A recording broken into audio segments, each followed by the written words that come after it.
There are times when an offseason calls for patience, and then there are times when too much patience starts to look like a mistake. The Chargers are right there now, money sitting untouched, holes still open, rumors floating around, the draft closing in, and one very clear feeling. Los Angeles cannot afford to waste another important window around Justin Herbert. This is not the day to handle that gently.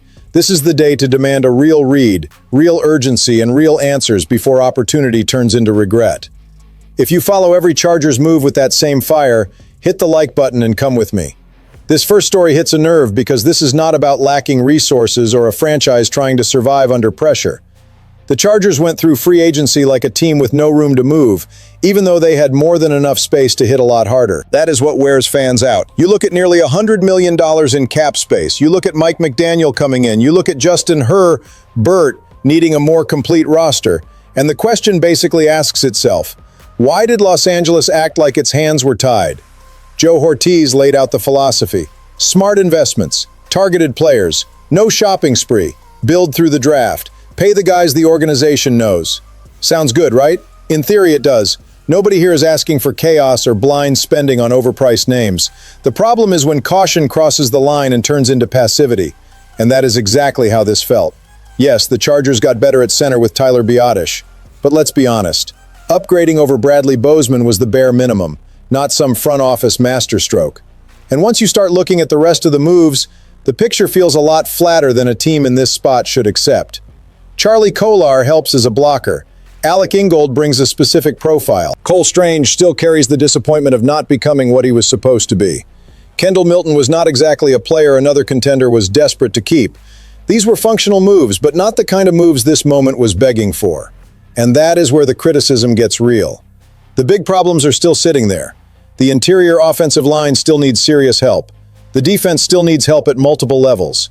And that matters even more with the coordinator change from Jesse Minter to Chris O'Leary. A shift like that is not some small detail. That is exactly when depth and fast answers matter most. What makes this more frustrating is that nobody is demanding reckless spending. The point is they could have done more without completely abandoning the long-term plan. They could have used some of that cap space more aggressively, in a way that actually matched the urgency of putting Herbert and McDaniel in position to take off right now. Instead, the front office got so locked into the compensatory pick formula that it created a real question about whether this strategy has enough guts behind it. And there is one contradiction that hits hard. The team gave up a pick to get Odafe Oweh, got real production out of him, and then did not make the long-term investment to keep him. Add that to the fact that the draft misses too, and it becomes impossible to act like this plan is above criticism. At the end of the day, all of this looks brilliant if the Chargers win. That is how the NFL works. But right now, looking at nearly $50 million still sitting there and a roster that still feels unfinished, I completely understand any fan who is tired of seeing caution sold as an automatic virtue. At a certain point, if you have Herbert, you have money, and you have needs, hesitating too much stops being discipline. It becomes a risk. The second story comes in from a different angle, but it hits an important part of the offense. Jonnu Smith hit the market in March, and the second that happened, his name started making sense for any team still trying to give real shape to the tight end position. And that is exactly where the Chargers are. Not because the team is in panic mode, and not because there is some loud move already happening, but because the room still feels like it needs more stability than it currently gives you. Los Angeles moved on from Will Dissly, reshuffled the position, and is still working with a group that does not really feel settled. Oronde Gadsden sits at the top. Charlie Kolar is in the mix. Tanner McLaughlin and Thomas Yasmin round it out. But if you look at it honestly, you can see the gap. There is youth. There is a certain profile they are trying to build. There is a project. What you still do not really see is a veteran presence who can bring order, versatility, and quick answers over the middle for Justin Herbert. That is where Jonnu starts to get interesting. Because he does not need to walk in as the unquestioned savior of the position to have real value. That is actually the point. He could step into a room that is still unsettled and raise the level of the whole conversation without the offense having to rebuild everything around him. Before the quiet year in Pittsburgh in 2025, he was coming off a big season in Miami with real production, touchdowns, and his first Pro Bowl nod. So this is not just some random veteran floating around out there. This is a player who still brings real value to an offense that wants more after-the-catch juice and more reliability in the short and intermediate areas. And there is another layer to it. As the Chargers start shaping this offense under Mike McDaniel, this kind of piece gets even more appealing. A tight end who can move around, do damage with the ball in his hands, and help keep the quarterback in rhythm fits that shift. He does not solve everything by himself, obviously, but he changes the texture of the offense. He adds another layer. And on a roster that is still sorting out roles, that matters. That is why I look at this rumor as something that makes a lot of sense. This is not about desperation. This is about fit. This is about looking at a position that still feels open, seeing an experienced player available, and understanding that some opportunities do not arrive with sirens blaring. Sometimes they show up quietly, and that is exactly why you have to read them fast. The third story brings a different kind of tension because this is not about standing still. This is about a target rising too fast and leaving Los Angeles looking up from below. Gabe Jacas had been one of those names that made a lot of sense in a Chargers fan's head. A second-round edge rusher, a believable fit, good value, a real chance to come out of the draft with help for that pass rush rotation without having to force it at the top. But the board started shifting. Jordan Reed said there is real buzz around Jacas as a possible day one riser. And when that kind of scout buzz starts building this close to the draft, the entire conversation changes. What used to feel like an accessible target suddenly starts looking like a player whose market is heating up fast. And that matters a lot for the Chargers, because the fit always felt more natural in that middle range, not necessarily at 22. Let's be fair, Gabe Jacas is a good prospect. The production at Illinois was real. Sacks, pressures, a pass rush feel that jumps out. He has fluidity. He shows more refinement than a lot of raw rushers. And next to Khalil Mack and Tuli Tuipulotu, he would have a strong setup to contribute early. Nobody is arguing whether he can help. He can. The real question is different. Can he help enough to justify the reach if the price on the board keeps rising?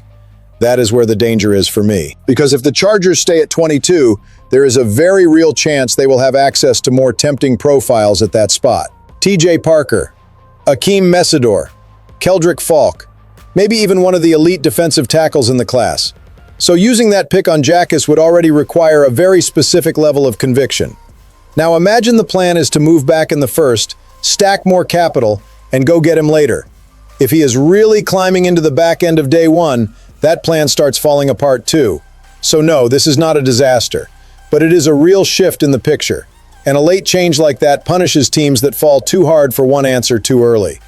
The Chargers can still come out of this draft in great shape without Jacas. There are still veteran edge players on the market if they need to go in another direction. But if anybody had started treating him like the natural path for Los Angeles, this is the moment to recalculate fast. Because when the price climbs before your turn, forcing the same idea can become a reach. And at this stage of the build, that kind of mistake gets expensive. The fourth story hits a name that brings up memory, respect, and even a little sense that the franchise still owes something to its own fan base. Keenan Allen is still sitting there on the market. He has already made it clear he wants to come back, and the Chargers, instead of shutting the door, left the conversation open until after the draft. That tells you plenty by itself. It does not scream immediate agreement. It also does not sound like a final goodbye. It sounds like a door that is still cracked open, waiting for the right moment to swing wider. Joe Ortiz got straight to it when he said the team would go through the draft first, see what the room looks like, and then keep talking. And honestly, I get the logic. Los Angeles is still trying to figure out exactly what it wants this wide receiver room to be under Mike McDaniel. Ladd McConkey is there. Quentin Johnston is still in the group despite all the outside noise. Trey Harris and Keandre Lambert-Smith are part of that picture too. So it is not crazy to wait a few more days and let the board tell you what is actually missing. But here's the part that sticks with me. Because no matter how much debate there is about his fit in the new system, Keenan Allen is still the kind of presence that settles an offense down. And this team needs that. It needs someone who understands space, timing, route detail, and the weight of showing up when the offense gets stuck. We are not talking about peak Keenan from years ago. We are talking about a veteran who, even after everything that happened, still led the team in targets last season, helped steady the room when things got shaky, and proved that the connection with Herbert still means something real. That is not a small detail, especially when you look at a group that still mixes youth, projection, and uncertainty. McConkey has talent. Johnston still splits the fan base. The younger guys still have to grow. But young growth does not erase the need for a player who knows how to bring order when the drive gets tight, when the down gets heavy, when the quarterback needs one clean and trustworthy answer. Keenan still gives you that, And there is another part of this too. Sometimes the market tries to tell a story where age alone ends the debate. It doesn't. If the contract lands in a veteran range with financial logic behind it, this would not be cheap nostalgia. It would be smart roster management from a team that cannot dump the full weight of offensive development onto players who are still proving themselves. That is why I do not see this waiting game as a sign of disinterest. I see it as a decision that still depends on what the draft board ends up looking like. If the Chargers come out of the draft without a wide receiver, that door opens wider. If they come out with another kind of body for the room, the conversation changes. But the fact that his name is still alive this late means something. And now I want to throw this to you with no sugarcoating. If it were your call, would you bring Keenan Allen back to give this offense some real structure? Or do you think this room needs to turn the page and roll only with the new generation? At the end of it all, today's picture is not hard to read. The Chargers have cap room. They have names floating around. They have decisions coming fast. And they have zero margin to treat this offseason like some endless patience exercise. If the market gives them an answer, they need to move. If the draft changes the board, they need to react without flinching. If bringing back a veteran helps Herbert, they need to weigh that with real conviction. Los Angeles does not need to win April. It needs to stop letting April slip away. Because a franchise quarterback window waits for nobody. If you want to follow every next move in this pressure-packed stretch, subscribe to the channel and stick with me.